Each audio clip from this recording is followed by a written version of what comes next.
Pengertian administrasi. A. Fenomena kerjasama aturan manusia. Pada hakikatnya, manusia dalam menjalani hidup dan kehidupannya baik sebagai individu maupun sebagai makhluk sosial memerlukan berbagai macam kebutuhan. Kebutuhan menjadi arti sesuatu yang harus dipenuhi. Istilah sesuatu ini dapat berwujud keinginan, kehendak, harapan, keadaan. Definisi lain menyatakan bahwa kebutuhan itu merupakan suatu keadaan atau situasi yang di dalamnya terdapat sesuatu yang perlu dipenuhi atau terdapat suatu keinginan yang harus tercapai. Sedangkan harus dipenuhi mengandung makna bahwa sesuatu yang dirasakan perlu, penting, mendesak untuk segera dipenuhi. Kebutuhan tersebut diperlukan oleh manusia dalam rangka mempertahankan dan mengembangkan kehidupannya. Nah, maka oleh sebab itu, manusia selalu berusaha agar selalu kebutuhannya terpenuhi sehingga mencapai taraf yang diinginkan. Namun demikian, manusia mempunyai keterbatasan dalam memenuhi kebutuhan dan merealisasikan tujuannya tersebut. Oleh karena itu, dalam kenyataan manusia tidak dapat hidup sendiri. Ia senantiasa memerlukan bantuan dan bekerja sama dengan orang lain untuk memenuhi kebutuhannya itu. Manusia sejak dilahirkan menjadi dewasa, kemudian tua, mati, selalu berada dalam lingkungan suasana kehidupan yang bekerja sama dengan orang lain. Kerjasama tersebut pada awal peradaban manusia berlangsung dengan sangat sederhana. Dengan kemajuan peradaban manusia sehingga menjadi modern seperti dewasa ini, bentuk-bentuk kerjasama seperti bertambah rumit, kompleks. Kerjasama tersebut tidak hanya terbatas antara individu dengan individu lain, tetapi sudah menyangkut orang banyak dalam bentuk organisasi serta tidak hanya terjadi pada satu bidang kehidupan, tetapi menyangkut semua bidang kehidupan, baik ekonomi, politik, bisnis maupun hukum, termasuk bidang pertanahan. Proses kerjasama tersebut perlu teratur dan diatur sedemikian rupa, sehingga proses tersebut dapat berjalan lancar, efektif, dan efisien sesuai dengan tujuan yang telah ditentukan sebelumnya. Bayangkan bagaimana kalau suatu negara atau pemerintah tidak teratur dan tidak diatur. Tentu ia akan mengalami berbagai hal yang dapat menimbulkan kekacauan. Sehubungan dengan fenomena proses kerjasama tersebut dikenal istilah administrasi. Nah, di istilah administrasi ini sebenarnya sudah tidak asing lagi bagi kita dalam kehidupan sehari-hari. Kita sering mendengar bahkan pernah melakukan aktivitas tersebut. Misalnya ketika kita mengurus KTP kelurahan, seringkali kita menanyakan beberapa administrasinya. Namun apakah benar yang maksud dengan administrasi tersebut demikian? B. Pengertian administrasi. Apabila kita melihat administrasi secara umum, kita akan teringat pada berbagai rangkaian mengurusi ketik-mengetik, catat-mencatat, surat menyurat, atau pembukuan ringan merupakan sifat ketatausahaan suatu organisasi. Dengan demikian, apabila kita mengingat kata administrasi, kita akan teringat proses manakala kita memerlukan suatu surat, seperti KTP, kartu keluarga. Karena itu apabila orang yang awam mengartikan administrasi, itu pastinya akan terkait dengan rangkaian proses yang terkait dengan suatu prosedur, terutama dalam pengurusan surat menyurat dan perizinan. Secara etimologis, administrasi berasal dari bahasa Latin terdiri atas kata et, yang berarti intensif, dan minister yang berarti to serve, melayani. Literatur lain menjelaskan bahwa administrasi merupakan terjemahan dari bahasa Inggris yaitu administration yang bentuknya infinitifnya adalah to administer. Dalam Oxford Advanced Learned Dictionary of Current English 1974, kata to administer diartikan sebagai to manage, mengelola, to direct, menggerakkan. Albert Silalahi 1992 2-3. Kata administrasi juga berasal dari kata bahasa Belanda yaitu dari kata administratie yang meliputi kegiatan catat, mencatat, surat, menyurat, pembukaan dengan ketik, mengetik, agenda sebagainya yang bersifat teknis ketatausahaan. Clerical work, Suwarno, Handayani 1988 2. Pengertian administrasi menurut Kamus Besar Bahasa Indonesia yang disusun oleh Departemen Pendidikan Kebudayaan RI tahun 1989 adalah usaha dan kegiatan yang meliputi penetapan tujuan serta penetapan cara-cara penyelenggaraan kebijakan untuk mencapai suatu atau kegiatan berkaitan dengan penyelenggaraan pemerintah, yang juga diartikan kegiatan kantor dan tata usaha. Pengertian administrasi dapat dibedakan menjadi dua pengertian, yaitu administrasi sempit, administrasi luas. Administrasi dalam arti sempit merupakan penyusunan dan pencatatan data dan informasi secara sistematis dan dengan maksud menyediakan keterangan serta memudahkan memperolehnya kembali secara keseluruhan dan dalam hubungan satu sama yang lain. Administrasi dalam arti sempit ini lebih tepatnya disebut dengan tata usaha, clear work, operation work. Rangkaian kegiatan atau tata usaha meliputi penerimaan, pencatatan, pengklarifikasian, pengolahan, penyimpanan, pengetikan, penggandaan, serta pengiriman informasi dan data secara tertulis dan diperlukan oleh organisasi. Adapun tempat penyelenggaraan kegiatan-kegiatan ketatausahaan berlangsung disebut kantor, yaitu suatu unit kerja yang terdiri dari ruangan, personel, peralatan, dan operasi pengelolaan informasi. Baiklah, kegiatan informasi. Oke. Baiklah, kemudian kegiatan ketatausahaan yang dapat dirangkum dalam 3 kelompok berikut. Ketatausahaan yang dapat dirangkum dalam 3 kelompok berikut. Yang pertama korespondensi, yang kedua ekspedisi, yang ketiga pengangsipan. Apa itu korespondensi atau surat menyurat? Yaitu rangkaian aktivitas yang berkenaan dengan pengiriman informasi secara tertulis dari mulai penyusunan penulisan sampai dengan pengiriman informasi kepada pihak yang dituju. Korespondensi akan lebih berarti apabila informasi yang dikirim memperoleh jawaban dari pihak yang dituju. Salah satu alat atau sarana untuk mengirim atau memberi informasi tertulis pada atasan atau pihak lain, baik sebagai laporan, pemberitahuan, permintaan maupun pertanyaan adalah surat. Ekspedisi yaitu aktivitas yang mencatat setiap informasi yang dikirim atau diterima, baik untuk kepentingan intern maupun ekstern. Ini dimaksudkan untuk memudahkan mengetahui atau membuktikan bahwa suatu informasi yang dibutuhkan suatu dikirim atau sudah dikirim atau diterima. Pengarsipan yaitu proses pengaturan penyimpanan informasi secara sistematis sehingga dengan mudah dapat ditemukan kembali setiap diperlukan. Informasi yang dimaksudkan dapat berupa worker atau record, yaitu catatan-catatan tertulis atau bergambar yang memuat keterangan tentang suatu hal atau peristiwa yang dibuat untuk membantu ingatan. People forget, record remember. Orang bisa lupa, tapi worker selalu ingat. People forget, record remember. Kumpulan wakat yang disimpan dalam sistematis sehingga jika diperlukan dapat secara cepat ditemukan di dalam arsip. Lalu bagaimana pengertian administrasi arti luas? Perhatikan beberapa definisi yang dimaksud oleh para ahli berikut. Yang pertama, Leonard D. White, Introduction to Study of Public Administration.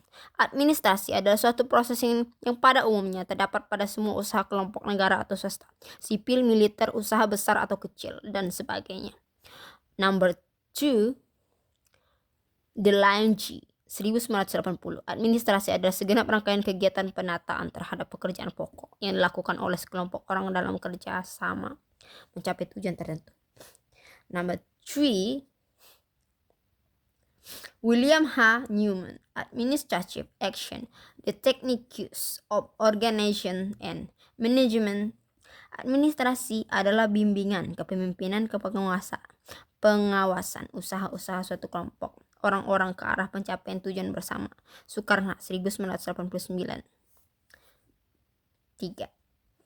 4. Sondang Pesiagian, filsafat administrasi. Administrasi adalah keseluruhan proses kerjasama antara dua orang manusia atau lebih yang didasarkan atas rasionalitas terlalu untuk mencapai tujuan yang telah ditentukan sebelumnya. 5. Dwight Waldo, 1971. Administrasi adalah suatu daya upaya manusia kooperatif yang mempunyai tingkat rasionalitas tinggi. Dari beberapa definisi tersebut dapat disimpulkan beberapa ciri pokok administrasi. A. Sekelompok manusia, artinya kegiatan administrasi hanya mungkin terjadi jika dilakukan oleh lebih satu orang. B. Kerjasama, artinya kegiatan administrasi hanya mungkin terjadi jika dua orang atau lebih bekerja. C. Pembagian tugas, artinya kegiatan administrasi bukan sekadar kegiatan kerjasama, melainkan kerjasama tersebut harus didasarkan pada pembagian kerja yang jelas. Kegiatan yang runtut dalam suatu proses, artinya kegiatan administrasi berlangsung dalam tahapan-tahapan tertentu secara berkesinambungan. Tujuan, artinya sesuatu yang diinginkan untuk dicapai melalui kegiatan kerjasama. Jika disederhanakan, dari beberapa definisi tersebut disimpulkan bahwa ciri pokok administrasi. Yang pertama tadi kelompok manusia ya, kemudian kerjasama, yang ketiga pembagian tugas, yang keempat kegiatan yang runtut dalam suatu proses, yang kelima tujuan, artinya suatu yang diinginkan untuk dicapai melalui kegiatan kerjasama ya. Udah. Kemudian unsur-unsur. Jika disederhanakan, sesuatu dapat disebut dengan administrasi apabila memiliki unsur. Yang pertama sekelompok orang, yang kedua adanya pembagian kerja secara terstruktur, yang ketiga tujuan yang akan dicapai, yang keempat memanfaatkan berbagai sumber daya. Dengan demikian dapat disimpulkan bahwa administrasi adalah kegiatan kerja sama yang dilakukan sekelompok orang berdasarkan pembagian kerja, bagaimana ditentukan dalam struktur dengan mendayagunakan sumber daya untuk mencapai tujuan secara efektif dan efisien. Kerjasama. Kerjasama. Pada dasarnya setiap orang tidak mampu untuk hidup sendiri, sehingga untuk memenuhi kebutuhan hidupnya seorang terdorong untuk melakukan kerjasama dengan orang lain. Hampir semua aktivitas kehidupan seseorang, termasuk aktivitas untuk memenuhi kebutuhan hidupnya, selalu bersama, berhubungan, serta bekerja sama dengan orang lain, baik dalam suatu kelompok maupun suatu organisasi. Oleh karena itu, manusia merupakan makhluk yang selalu ingin bekerja sama, atau Homo administrativus. Dengan demikian, kodrat manusia sejak dilahirkan sehingga meninggal memiliki keinginan untuk, yang pertama, menjadi satu dengan manusia lain di sekelilingnya, yang antara lain diwujudkan dengan membentuk atau memasuki suatu kelompok. 2. Menjadi satu dengan lingkungan sekitarnya, misalnya keadaan alam, sistem nilai budaya, sistem politik, sistem ekonomi, dan sebagainya. 3. Pembagian kerja. Salah. B. Pembagian kerja. Yang pertama tadi adalah kerjasama, yang kedua ini pembagian kerja. Meskipun dalam kehidupan manusia banyak ditemukan berbagai fenomena kerjasama, misalnya keluarga, kerumunan, tontonan, kerjasama seperti itu bukanlah bentuk kerjasama administratif. Perhatikan contoh berikut. Suatu saat Anda berangkat ke kampus, tiba-tiba di tengah perjalanan Anda melihat suatu tabrakan yang terpanggil untuk membantu atau menolong korban tabrakan tersebut. Sementara itu di lokasi tabrakan tersebut sudah banyak orang. Ada yang mengatur lalu lintas, ada yang menghubungi polisi, ada yang memikirkan korban, ada juga memikirkan kendaraan tabrakan, dan lain-lain. Suatu fenomena kerjasama diklarifikasikan sebagai administratif apabila dilakukan pengaturan pembagian kerja yang berlangsung dalam suatu organisasi. Dengan kata lain, fenomena kerjasama administratif adalah fenomena kerjasama organisasional. Suatu kerjasama yang dapat berlangsung dengan baik antara pihak-pihak yang bekerja sama dengan sama tersebut dalam melakukan pembagian kerja. Dengan adanya pembagian kerja tersusunlah suatu spesialisasi sehingga setiap orang yang melakukan kerja sama dapat bekerja pada bidang pekerjaan tertentu sesuai dengan keahlian, kemampuan yang dimilikinya. C. Tujuan. Yang A tadi kerjasama, B tadi pembagian kerja, C sekarang tujuan. Tujuan merupakan sesuatu yang ingin dicapai dalam suatu kerjasama organisasional. Tujuan yang ingin dicapai melalui kerjasama tidak lagi semata-mata tujuan individual, melainkan tujuan organisasional.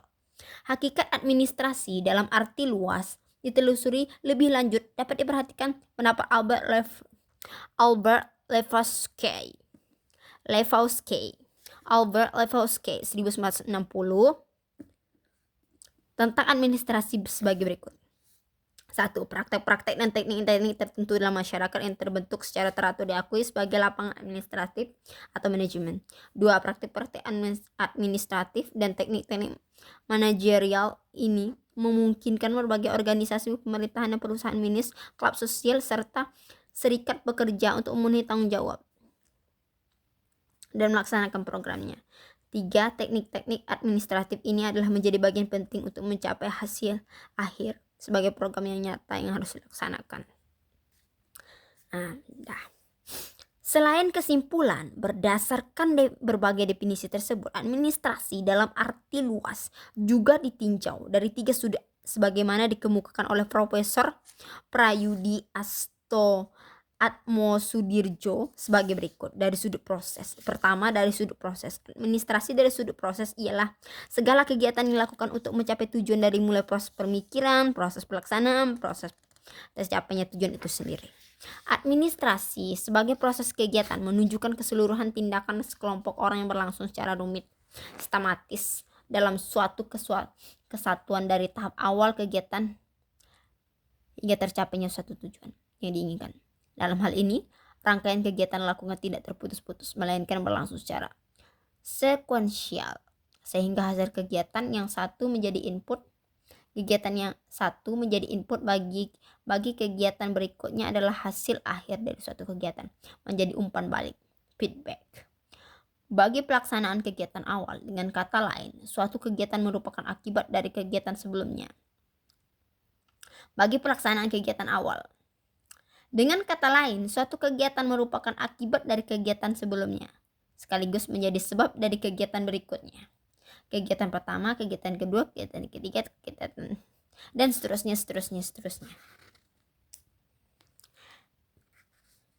Dari sudut fungsional, dari sudut institusional. Yang pertama dari sudut proses, yang kedua dari sudut fungsional, yang ketiga dari sudut institusional. Kemudian kita membahas dari sudut fungsional. Untuk mencapai tujuan yang telah ditentukan, terdapat berbagai fungsi atau tugas, yaitu merencanakan, mengorganisasi, menggerakkan, mengawasi, atau meneliti segala kegiatan agar tidak terjadi penyimpangan. Administrasi sebagai fungsi menunjukkan keseluruhan tindakan dari sekelompok orang dalam suatu kerjasama sesuai dengan fungsi-fungsi tertentu hingga tercapai tujuan. Fungsi yang satu berhubungan dengan fungsi yang lain dalam satu rangkaian tahapan aktivitas. Fungsi-fungsi tersebut oleh William H. Newman 1963 dianggap sebagai basic process of administration, yaitu meliputi fungsi menentukan apa yang akan dilakukan, planning, menggolongkan kegiatan yang akan dilakukan dalam suatu rangkaian hubungan, organizing, menyusun orang-orang yang tepat untuk melakukan suatu jenis kegiatan, staffing, menggerakkan dan memberi instruksi agar kegiatan berlangsung, direction, serta tindakan mengusahakan agar hasil pelaksanaan relatif sesuai dengan yang diharapkan, controlling. Dari sudut institusional, administrasi yang ditinjau dari sudut institusional, kepranataan atau kelembagaan adalah suatu totalitas kelembagaan ketika dalam lembaga itu terdapat kegiatan-kegiatan dilakukan untuk mencapai tujuan.